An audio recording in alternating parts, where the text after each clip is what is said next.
Gangsta Granny by David Walliams. Chapter 16.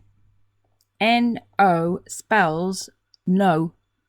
No, shouted Granny as her hearing aid began whistling furiously. Yes, shouted Ben. No. Yes. No. Yes. No. Yes. This went on for a few minutes. But to save paper, and therefore the trees, and therefore the forests, and therefore the environment, and therefore the world, I have tried to keep it short.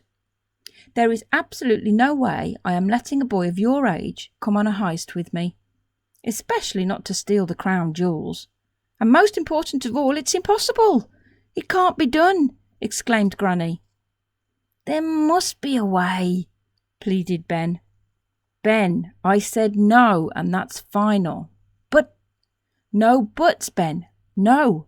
N and O spells no. Ben was bitterly disappointed, but the lady was not for turning. I'd better go then, he said despondently. Granny looked a little downcast too. Yes, dear, you'd better. Your mummy and daddy will be very worried about you. They won't be. Ben, home, now.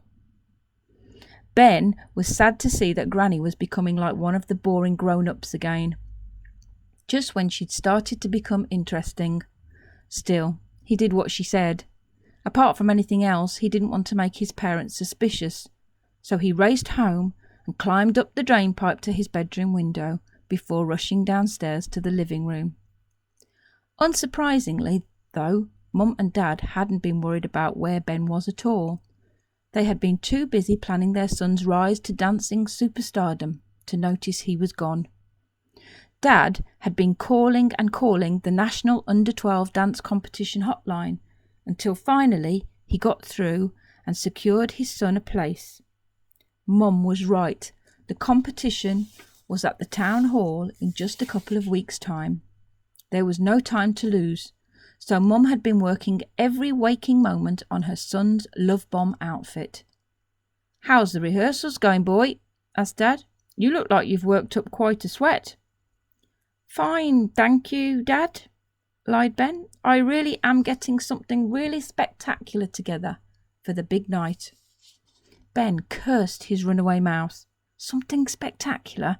He'd be lucky if he didn't fall over and knock himself out. Well, we can't wait to see it. Not long to go, said Mum, not even looking up from the sewing machine as she stitched a row of hundreds of sparkling red hearts down the side of his lycra trousers. I'd kind of like to practice on my own for now, Mum, you know. Ben gulped nervously. Until it's completely ready to show you. Yes, we understand, said Mum. Ben sighed with relief. He had bought himself a bit more time. But only a little bit. In a couple of weeks, Ben was still going to have to perform a solo dance routine for the whole town. He sat on his bed and reached underneath for his stash of plumbing weeklies. Flicking through an issue from the previous year, he saw that it contained a feature entitled A Short History of Plumbing that focused on some of London's oldest sewage pipes. Ben frantically turned the pages to find it. Eureka! There it was. Hundreds of years ago, the River Thames, on the banks of which the Tower of London is situated, had been an open sewer. Technically speaking, that means there was a lot of wee and poo in it. Buildings along the riverside simply had big pipes leading from their toilets straight into the river. In the magazine were detailed historical diagrams of various famous buildings in London, showing where their old sewage pipes connected to the river. And Ben's finger ran down the article. Yes, a chart of the sewer pipes at the Tower of London. This could be the key to stealing the crown jewels. One pipe was nearly a metre wide, big enough for a child to swim up, and maybe big enough for a little old lady too. The article also said that When the plumbing systems were modernised and proper sewers installed, a lot of the old pipes were simply left where they were, because it was simpler than digging them up. Ben's head spun as he thought about what this meant. It was possible, just possible, that there was still a huge pipe leading from the Thames into the Tower of London, and that most people, apart from very keen plumbing enthusiasts, had forgotten it was there. Ben wouldn't have known it himself if he hadn't been a long-term subscriber to Plumbing Weekly. He and Granny could swim up that pipe and get into the tower. Mum and Dad were wrong, he thought. Plumbing can be exciting. Of course, it was a sewage pipe, which wasn't ideal, but any poo and wee still in it would be hundreds of years old. Ben didn't know if that was a good or a bad thing.